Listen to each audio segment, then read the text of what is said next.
Yes, nag-Christmas party sa tutor yung anak ko at ito si Teacher Rosel na meron siyang pina-scratch sa mga bata.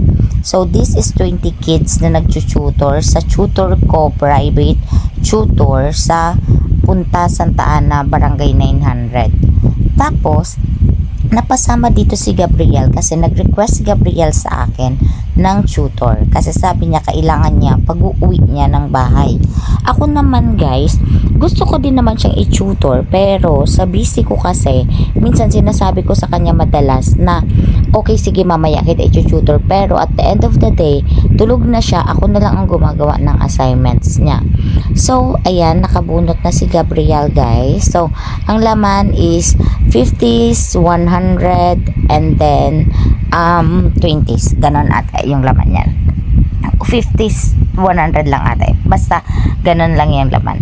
So eto na, yung 20 na student is pwede siya makakuha ng 50 or 100. So eto lang, ipagpatuloy ko ang aking kwento. So naghanap ako, tapos na mabuti itong mama ni Aya is nakapagkwento sa akin na nasa group tutor daw si Aya at itong si Natalie. Ito yung dalawa guys, naka black at naka red na na shirt at sando. Yan, silang dalawa. Yan, sila yan, si Gab, si Natalie at si Aya. So, ang sabi, kulang pa sila ng isa kasi group tutor nga. Sabi ko, ay ipapasok ko si Gabi. Sabi ko ganon.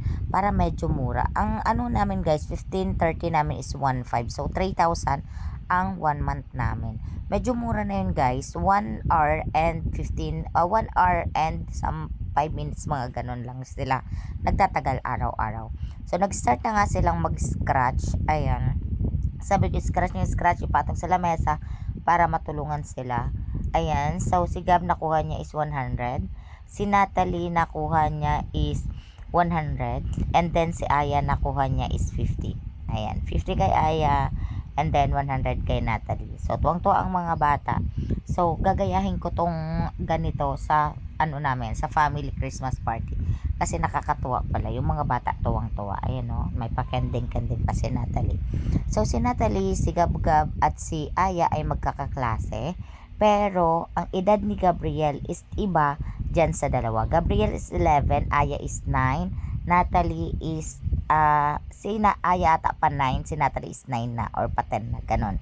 Ayan si Gabriel ko guys, kiniklaim niya na yung 100 niya at akala mo talaga hindi nakakahawak ng pera. Ayan, tuwang-tuwa talaga siya sa 100 pesos. So ngayon pinag-dance-dance sila guys. Ayan, todo sayo naman yung dalawa. Si Gab-Gab ko guys is mahiyain at pinaglaro kami mga parents. Syempre bidabidan lola mo. Sumama na naman ako.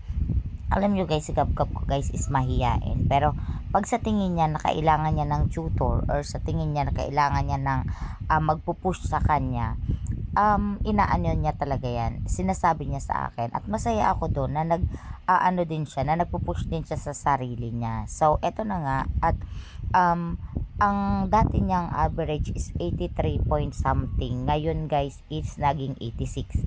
Diba ang layo ng difference? Sabi ko ganon.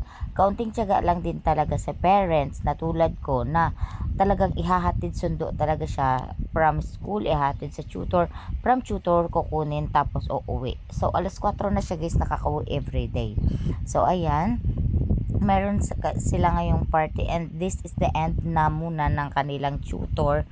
11 yung end ng tutor nila. So next nyan is na talaga sila, anong tawag nito, bakasyon na muna sila for this December, for Christmas break ba. Then susunod dyan is ayun na, na talaga sila, papasok na ulit sila sa tutor. At yung tutor guys is magaling siya. Isang lang yan guys, isang anong tawag nito, isang parang studio type na nire-rent din ng teacher. Tapos may dalawa pang teacher na nakakapag sa kanya, na nakakapag alalay. So ayun na nga guys. So masaya naman ako dahil yung anak ko ay talagang kumbaga gumanda yung nila, gumanda yung grades niya. So natalo ang lola mo pero it's okay. Pinapakita ko lagi sa anak ko na it's okay to lose.